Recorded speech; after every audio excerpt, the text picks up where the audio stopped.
Hey, would you like to be on Mentored?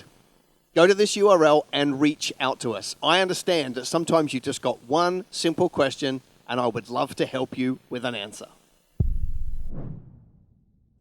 Well, hey, Scott, welcome to Mentored. Tell us, where are you? Where are you in this beautiful world? I'm in Canberra, Wes. So, yes, still in lockdown. I run a small construction business, and we can start going back to work pretty much now on a very small scale. So, oh, well, the nation's capital. Yes. We need mighty men like you there on purpose and for a reason. Well, thank you. Mate, what's your question? My question is, contractors or employees for a small construction business? Great. What have you got at the moment? Contractors. Yeah.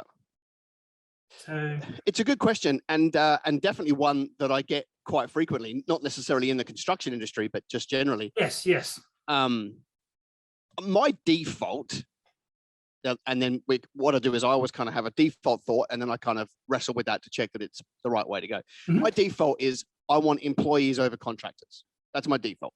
Yep. In every situation, I want employees over contractors. And then there are times when I would break that rule. The number one time that I break that rule is if I just can't do the work that way.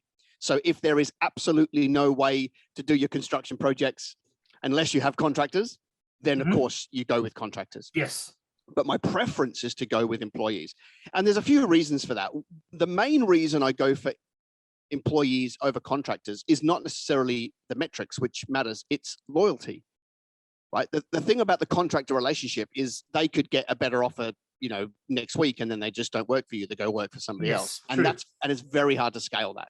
Yes. It's very hard to scale the uncertainty of what that means. Mm-hmm. So whereas when you have an employee, now, of course, they can leave, but they're less likely to leave just because another opportunity comes up tomorrow, right? Yes. And so you can build a lot more brand, you can build a better culture and those kind of things with employees. Plus, of course, you get the loyalty where they work for you. And I guess just extracting themselves from that relationship, it's a little bit stickier than a contractor relationship where they can just leave tomorrow. So my number one reason to go with employees over contractors is loyalty. The second one is they cost you a whole lot less on an hourly basis, usually, to have an employee, instead of a contractor.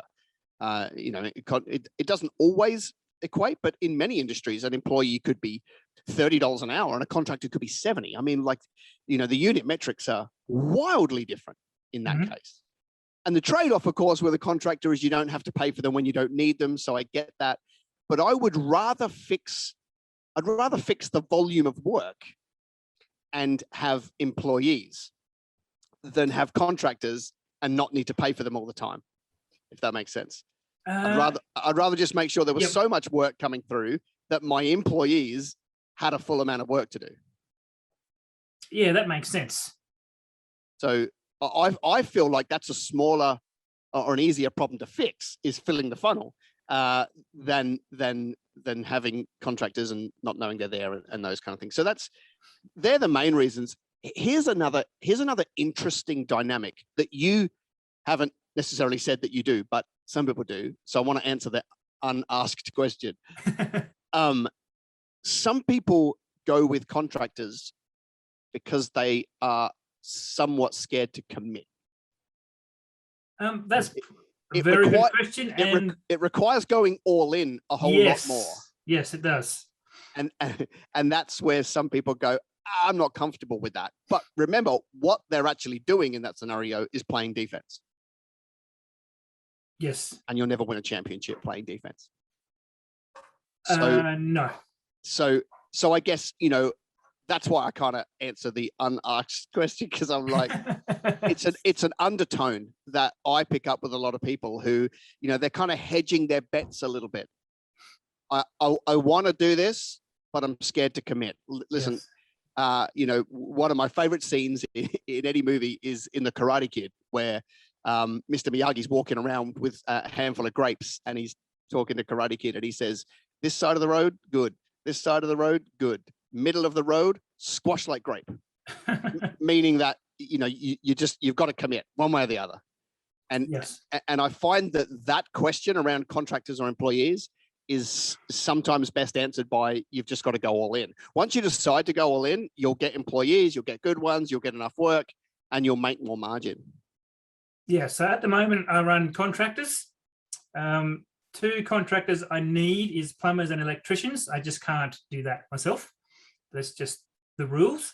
But apart from that, carpenters, painters, tilers, metal fabricators, laborers, all of the above have been contractors.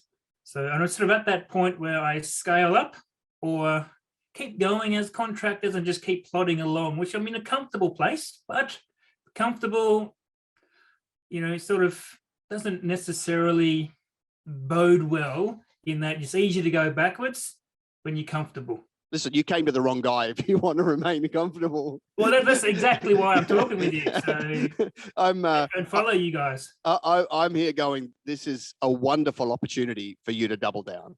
And you will earn loads more money by doing it. Like the reward financially for building a bigger business and going for employees and building brand and social capital and all those things and consistency, you'll make lots more money if you do that. Lots more money, lots more impact. You'll have a bigger ministry in your business. Everything points towards it being a really good idea.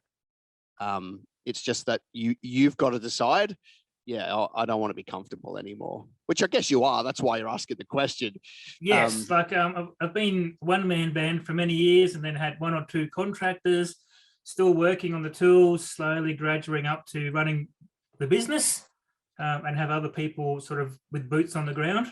To that position. And so just by default, I guess, or just organically, it's just grown over the last 3 or 4 years to a point where this is the next hurdle I have to jump over: contractors, employees. But you're at the most vulnerable stage of any business at the moment, because your 2 jobs or your 2, if you were to lose 2 contracts in a row, it'd be pretty stressful because you've got no work, which means you don't need the contractors, which means you've got no revenue, right? So I'm like, man, that would bring me undone. I'm like, I would rather get some scale, so that if a project I don't get it, I've got 3 or 4 others on the go, get some revenue in, and that's like, I think, let me address it this way. I think speed is the biggest thing that I love in terms of growing a business. And most people don't like it, or it doesn't feel comfortable, but speed wins.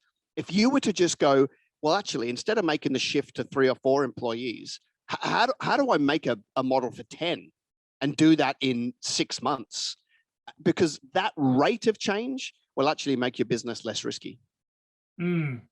Before we finish the call, can you just tell us your company name and just give us one of your handles or your URL so anybody in Canberra looking for a builder can possibly check you out? I'm Scotty from Access Building, and you can find us at accessbuilding.org or at Access Building on Facebook. Scotty, it's been great hanging out with you, man. Thanks, Wes. Appreciate it. Well, hey, if you enjoyed that episode, would you do me a favor and hit the subscribe button below and hit the bell icon so that you get the alerts of all of the future episodes? It would mean the world to me if you would do that right now.